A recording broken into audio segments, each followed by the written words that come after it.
Prologue: The Show versus the Truth. In Moscow, the propaganda machine never sleeps. State TV plays victory marches and shows glossy footage of invincible new weapons. Generals beam with pride as they talk about special operations and inevitable victory. Sometimes these celebrations are sparked by capturing a small Ukrainian village, the kind of gain that barely registers on a battlefield map. It's theater, and it works for a while. But in war, reality eventually catches up. 3 years into what Vladimir Putin promised would be a short, decisive campaign, Russia isn't just struggling to win. It's bleeding resources at every level, from the smallest microchip to the largest tank. The shortages are not random. They are the predictable result of fighting a long industrial-scale war without the economic, technological, or logistical foundation to sustain it. And now, the numbers are beginning to tell a story even state propaganda can't hide. Chapter 1: Drones, the missing eyes and stingers. Before 2022, small FPV drones were a novelty in combat. Now, they are the single most disruptive battlefield innovation since the arrival of the machine gun in World War I. An FPV drone is basically a commercial racing or camera drone modified to carry explosives. It's cheap, $500 to $3,000. It's small enough to be carried in a backpack. And, in the right hands, it can destroy a tank that costs millions. Ukraine's advantage? Converted civilian electronics plants into military drone assembly lines. Used off-the-shelf components, smartphone cameras, gaming controllers, lithium batteries. Adapted designs every few months to stay ahead of Russian countermeasures. Russia's disadvantage: stuck in Soviet-style production models. Centralized, secretive, designed for large platforms, not small distributed systems. Factories optimized to build tanks, missiles, or aircraft simply can't pivot to making 5,000 small drones a day. Even Putin now admits there's a shortage. In 2025, after producing over 1.5 million drones and sending 4,000 FPV drones daily to the front, he still called production insufficient.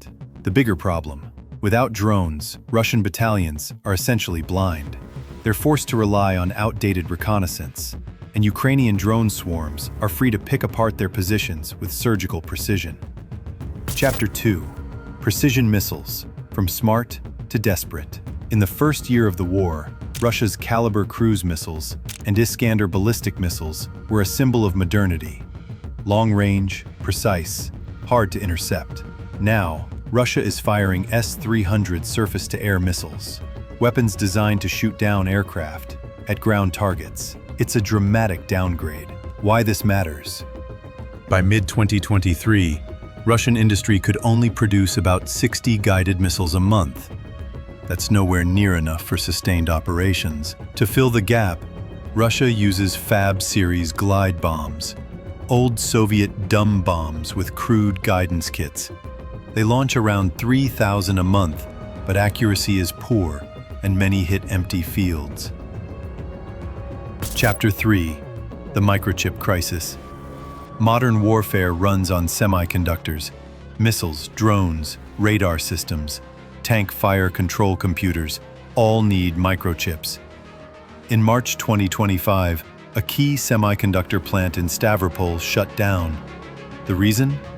The state was paying less for chips than it cost to make them.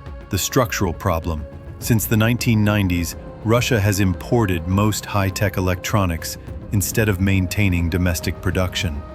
Sanctions have cut off those imports. The black market or suppliers like Iran and China can't meet quality standards. In the field, a Russian Su-34 bomber was spotted in 2022 with a commercial GPS unit taped to the cockpit. Because the native system failed, that's the reality of the shortage. Chapter 4: Explosives, running on empty. Explosives like TNT and RDX are the lifeblood of modern weapons. Without them, a missile or artillery shell is just a metal casing. Russia is rushing to build a new RDX plant in Siberia. Why? Because reserves are nearly gone, and North Korean imports are too poor in quality to use effectively. The danger for Russia? Without explosives, their 3 million artillery shells a year are useless. Ukrainian long-range drone strikes have hit munition depots deep inside Russia, destroying stockpiles faster than they can be replaced. Chapter 5. Losing the Officer Corps. Wars are won by the mid-level leaders, the lieutenants and captains who turn strategic orders into battlefield action. Russia's Officer Corps has been gutted. The Soviet model of training took years and produced competent leaders, but it can't replace them quickly.